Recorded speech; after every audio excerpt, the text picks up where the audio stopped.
આપ જોઈ રહ્યા છો વાત્સલ્યમ સમાચાર, હંમેશા સત્યની સંગાથે।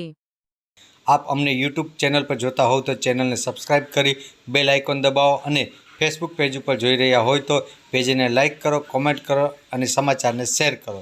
સમાચાર આપવા માટે સંપર્ક કરો 8732918183। આજથી 2 દિવસ પહેલા હું અમદાવાદ ન્યૂઝ રૂમ ચેનલમાં એક ઇન્ટરવ્યુ આપવા ગઈ હતી। મારી સાથે જે ઘટના બની છેલ્લા 2 મહિનાની અંદર, 4 મહિનાની અંદર, બધી જ વાત મેં મારી ત્યાં જણાવી।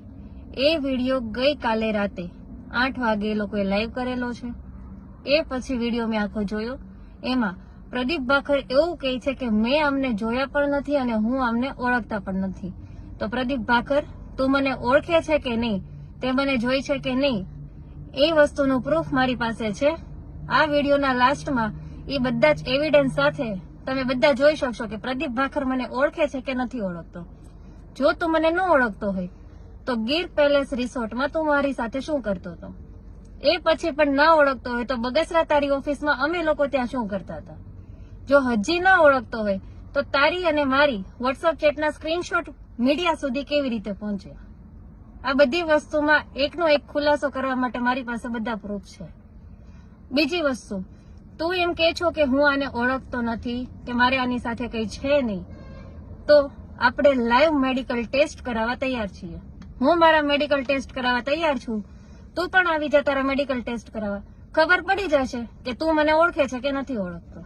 પ્લસ બીજી વસ્તુ, મારા પતિનો વિડીયો અત્યારે વાયરલ થઈ રહ્યો છે, જેમાં એ મારા વિરુદ્ધમાં, મારા ફેમિલીના વિરુદ્ધમાં બધા એવિડન્સ આપીને બોલે છે કે આ ટોટલી વસ્તુ ખોટી છે, આ લોકો સાચા છે, મારી વાઈફ ખોટી છે। તો એ વિડીયો બાબતે બી મારી પાસે પ્રૂફ છે કે તમે લોકોએ કેવી રીતના એની પાસેથી પ્રેશર કરીને વિડીયો બનાવેલું છે। જો એમાં બી મને ડાઉટ લાગશે, એમાં બી મને એમ લાગશે કે મારો ઘરવાળો એ તમારા લોકોની સાથે છે, એણે આ બધું જાણી જોઈને કરેલું છે, તો ટોટલી એક્શન એની ઉપર પણ હું લઈશ। કાયદેસર પગલા જે થતા હશે એમાં મારા ઘરવાળાનું નામ પણ આવશે। આ બધી વસ્તુ બન્યા પછી કાલે રાતથી 12 વાગ્યાથી લઈને મારી ઉપર જેવી કાકડિયા તરફથી સમાધાનના ફોન પણ આવે છે, રાજકીય પક્ષો દ્વારા પણ મને ફોન આવે છે કે તમે સમાધાનમાં બેસી જાઓ અને આનંદ કાકડિયાનું નામ કાઢી નાખો, ભાખર સાથે તમારે જે કરવું હોય એ કરો। પણ નહીં, હું કોઈ સમાધાનમાં બેસવાની નથી। હું જેમ 2 મહિના જેલની સજા કાપીને આવી છું એમ જ મારે આ લોકો જેલના સળિયા પાછળ જોઈએ। મને એટલો વિશ્વાસ છે ન્યાયતંત્ર ઉપર કે મને મારો ન્યાય મળશે।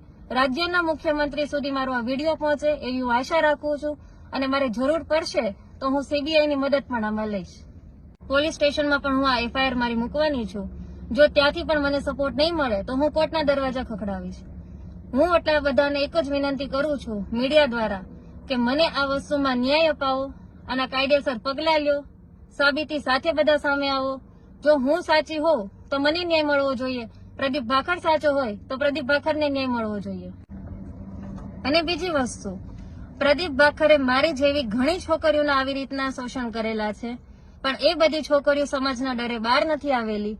હું પોલીસને રિક્વેસ્ટ કરું છું કે આમાં ઊંડી તપાસ કરો। જો હું ખોટી હોઉં કે ભાખર ખોટો હોય તો અમારા બેના મેડિકલ લાઈવ ટેસ્ટ કરાવો, અમારા બંનેના લાઈવ લોકેશન ટ્રેસ કરાવો।